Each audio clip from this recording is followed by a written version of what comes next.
Hi there. Welcome to your own channel, The Smart Online Academy. Today we are going to discuss a very important topic of English, and that is types of objects in English. As you all know that the basic formula of English sentences is subject plus verb plus object. So object is a necessary part of the English sentence. So let's start now. Our first object is always the direct object. So let's clear what is object. Object that complements the verb. So first object that complements the verb is called the direct object.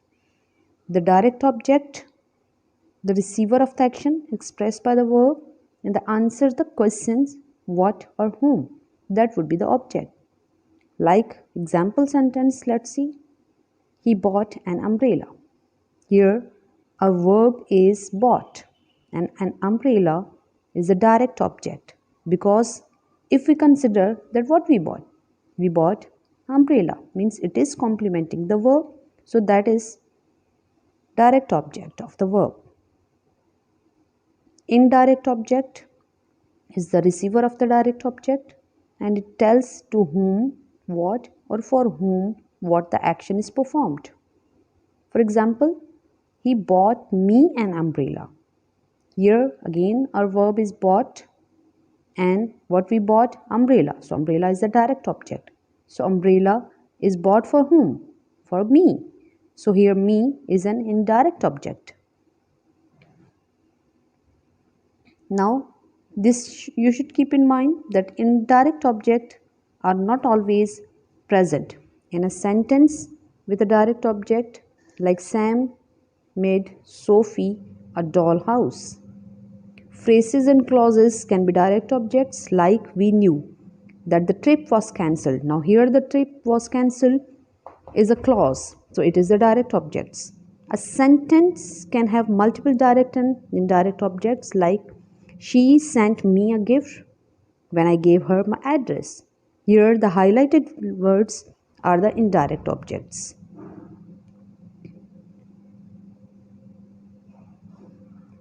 Now I want to tell you that how we should find the direct object. The example, like our cat. Our cat caught a mouse. Caught is a verb. So what a cat caught? A mouse. So a mouse would be the direct object. And finding the direct object, another example, let's see. The boss saw her in town. The boss saw. The boss saw. Saw is a verb. So her is a direct object. What or whom, like that it is telling us what or whom. Identify objects. How you can identify objects? Direct objects can be identified by receive the action of the verb, like John kicked the ball. What John kicked? The ball. So ball is a direct object. How we can identify the indirect objects? Involve something being done to something else indirectly. Joshua built Emma a fence. Here Emma is an indirect object. And objects of the preposition, that is another part of the sentence. That object of the preposition occurs after a preposition, like the fisherman fell over the rail. Now over is a preposition, the rail is an object, so it is over before the object, so that is called the objects of preposition.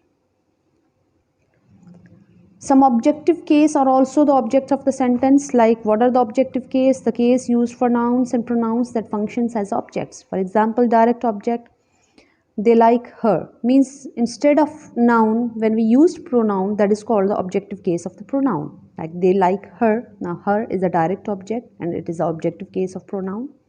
Indirect object, I sent them a message. Indirect object, object of a preposition, it is from me, object of a preposition.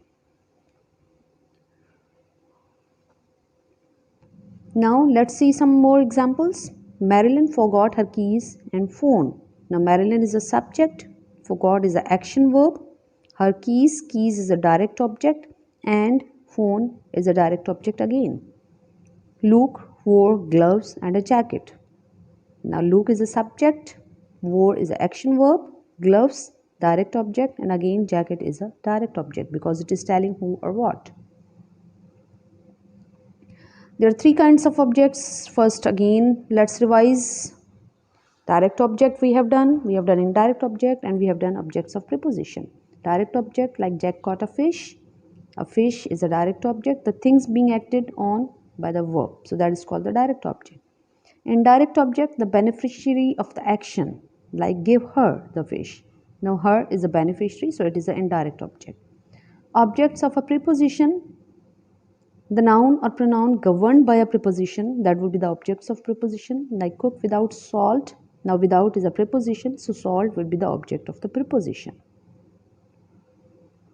So dear learners, this is the end of the lesson. Hope you liked it.